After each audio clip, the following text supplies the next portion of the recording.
क्यों करा जाता है पूर्णिमा का व्रत?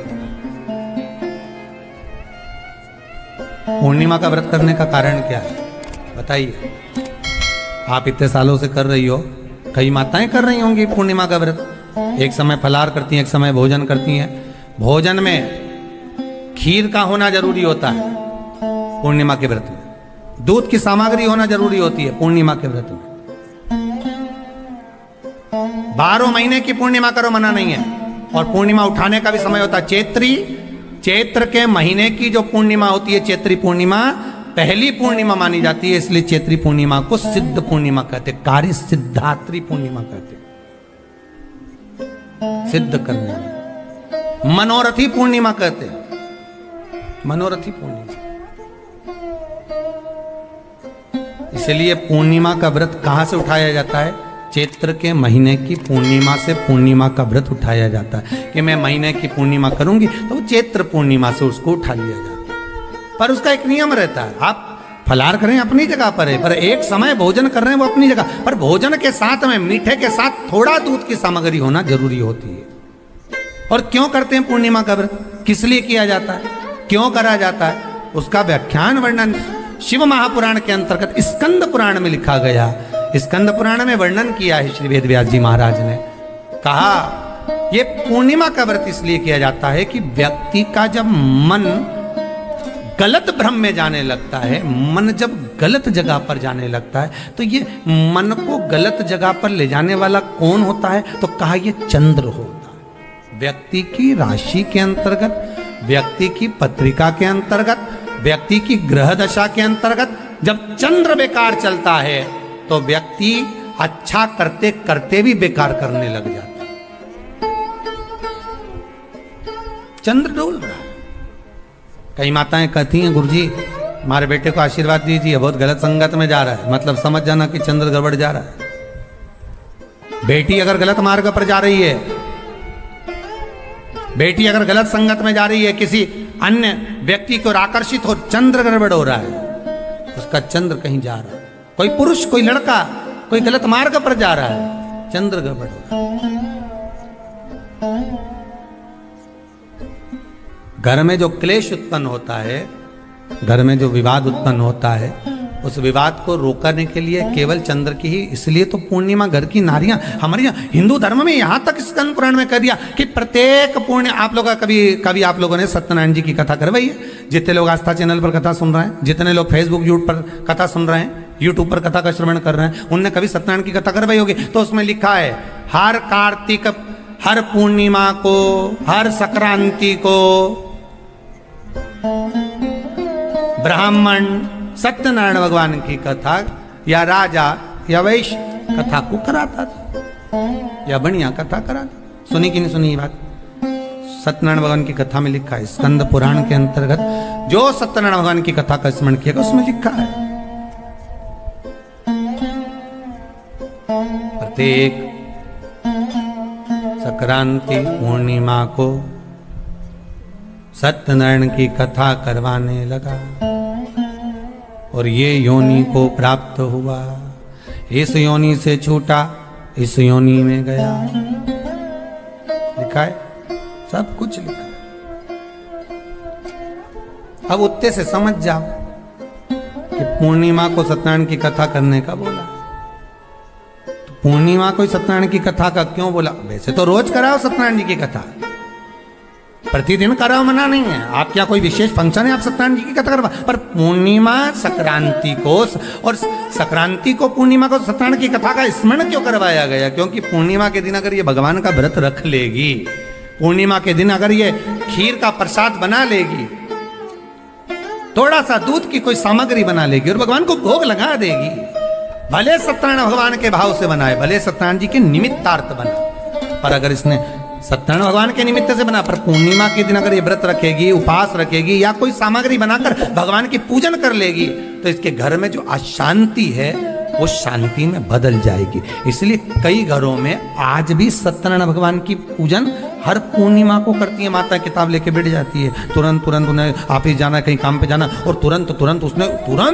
जल्दी कलश रखा, कलश नहीं भी रखे तो भगवान की पूजन कर को रखे ब्राह्मण देवता को बुला लेगी, ब्राह्मण नहीं आएंगे तो खुद कर लेगी, पर करती जरूर है।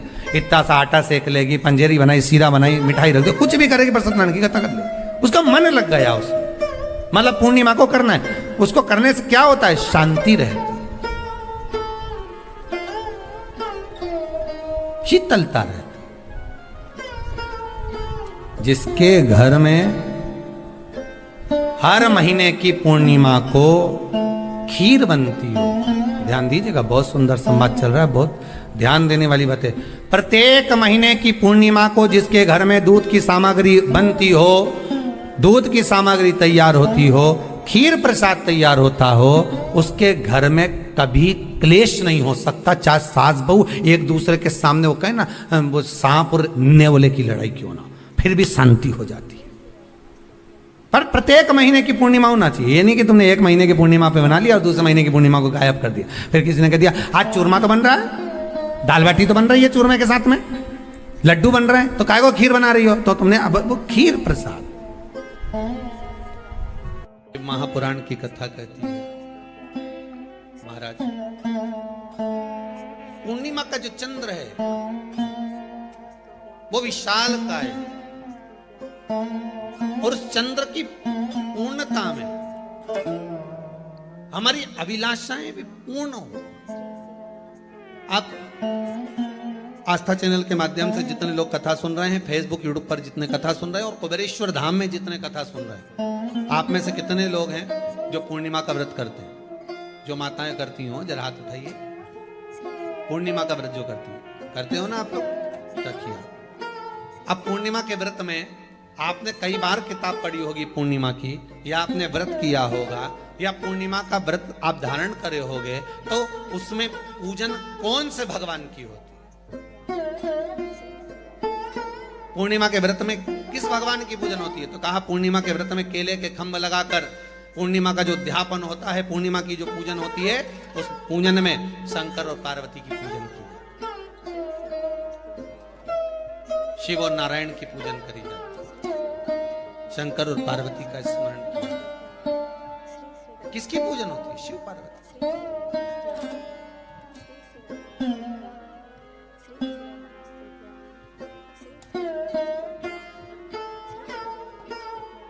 क्यों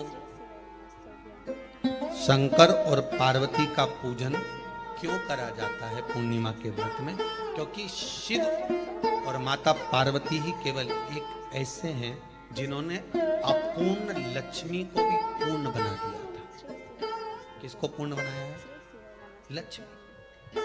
शरद पूर्णिमा के दिन अगर आप शंकर भगवान को एक लोटा पानी अगर शिव को समर्पित कर रहे हो, श्वेत पुष्प को रखकर शंकर जी के ऊपर सफेद फूल को चढ़ाकर अगर एक लोटा जल भी, एक पात्र जल भी शंकर को समर्पित कर रहे हो, तो ये लक्ष्मी के लिए ही तो कर रहे हो।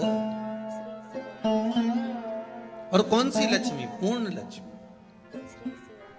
पूर्ण लक्ष्मी। आपको पहले भी कथा में कहा, एक बार भगवान विष्णु के सामने लक्ष्मी मैया ने बहुत तेज स्वर में कह दिया था, नारायण, दुनिया के लोग आपका नाम जपते हैं, दुनिया के लोग नारायण नारायण कहते हैं, दुनिया के लोग आपका भजन करते हैं, पर सत्य मायने में कहूं ना तो मेरे बिना दुनिया के लोगों की नहीं चल सकती, मेरे बिना दुनिया नहीं चल सकती, संसार मेरे बिना नहीं चल सकता। भगवान विष्णु ने कहा ये तो गलत है लक्ष्मी आपका कहना। एक दिन लक्ष्मी को अहंकार आ गया, अहंकार के संबोधन जब माता लक्ष्मी करने लगी तो भगवान उसी समय पर भगवान विष्णु को क्रोध आ गया और भगवान विष्णु ने कह दिया, लक्ष्मी तो इतनी बड़ी बड़ी बात कहती है कि तेरे बिना नहीं रह सकती संसार। मैं तुझे कहता हूं लक्ष्मी तू अपूर्ण है, तू अपूर्ण है, तू पूर्ण कब हो गई?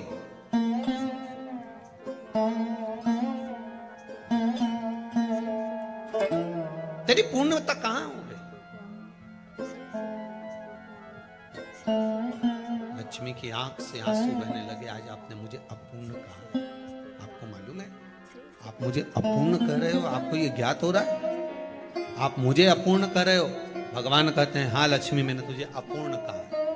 अपूर्णता का मतलब आप जानते हो ना?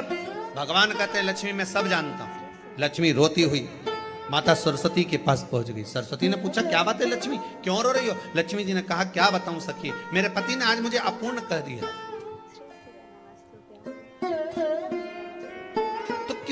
तू अपूर्ण, अगर कह दिया पति ने तो कहा है ना, तो क्यों रोना?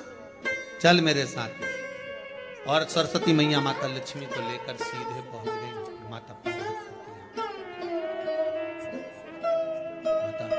पार्वती के यहाँ। जब पहुंची माता पार्वती ने लक्ष्मी जी को देखा और सरस्वती को देखा तो पूछा कि बात क्या है, क्या हो गया ऐसा, क्या हुआ, क्या है ऐसा जो तुम दोनों आज मेरे पास में आई, क्या हुआ? पार्वती जी कुछ बोलती, शिव जी का ध्यान माता सरस्वती की ओर और लक्ष्मी की ओर गया और भगवान शंकर जान गए कि आज भगवान नारायण ने लक्ष्मी जी को अपूर्ण कहा है। अब देखें माता पार्वती क्या कर सकती है, इसको पूर्ण बनाने के लिए करेगी क्या? क्या हुआ? माता सरस्वती जी बोली लक्ष्मी को अपूर्ण कर दिया। अपूर्ण कर दिया? हाँ, तो क्या सोचना उसके लिए, इसको मैं अभी पूर्ण बना देती हूँ। माता जगत जननी पार्वती ने गोदी में विराजमान गणेश जी को उठाया और उठाकर लक्ष्मी जी की गोद में दे दिया। ले लक्ष्मी, आज से तू पूर्ण हो गई। लक्ष्मी, आज से तू पूर्ण। गोदी में जब तक संतान नहीं है तो नारी को लोग अपूर्ण समझते हैं, पर माता पार्वती जी ने संपूर्ण ब्रह्मांड में एक सिद्धता प्रदान कर दी कि अपने गोदी के लाल को, अपने गोदी के पुत्र को माता ने लक्ष्मी की गोद में देकर लक्ष्मी को पूर्ण बना। वो दिन कौन सा था? यही शरद पूर्णिमा का दिन। कौन सा दिन? आवाज पकड़। यही शरद पूर्णिमा का दिन। शरद पूर्णिमा का दिन लक्ष्मी को पूर्ण करने का दिन।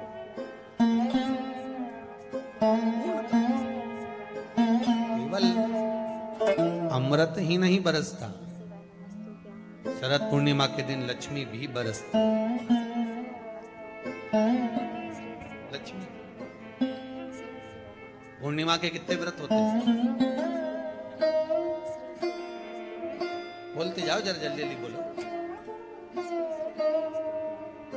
पूर्णिमा के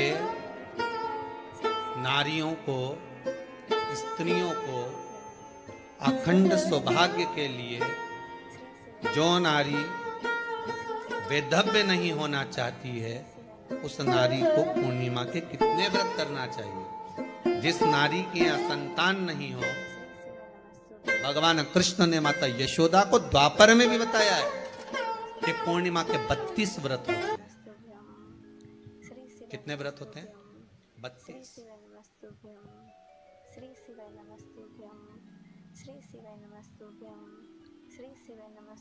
स्वयं भगवान कृष्ण यशोदा रानी को, माता यशोदा जी को भी बता रहे 32 व्रत। अब आपको किसी ने बता दिया होगा कि 8 कर लो, 7 कर लो, 6 कर लो, 12 कर लो, इसलिए आपने बोला कि 12 कर लीजिए, 32 कर लीजिए। अरे यहाँ तो द्वापर की कथा भी कहती है। यशोदा जी ने एक बार भगवान कृष्ण को रोक कर कह दिया, ए कन्हैया रुको। कन्हैया बोले, बोलो माँ क्या बात है?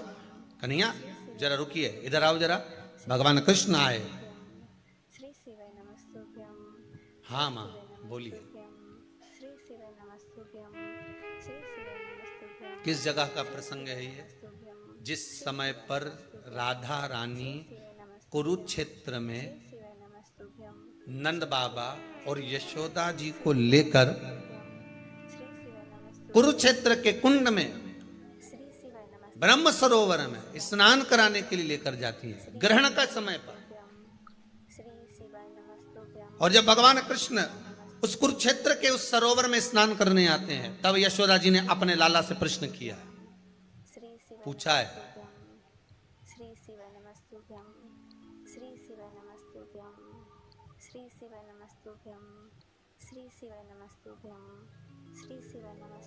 कि नारी वैधव्य होकर ना मरे।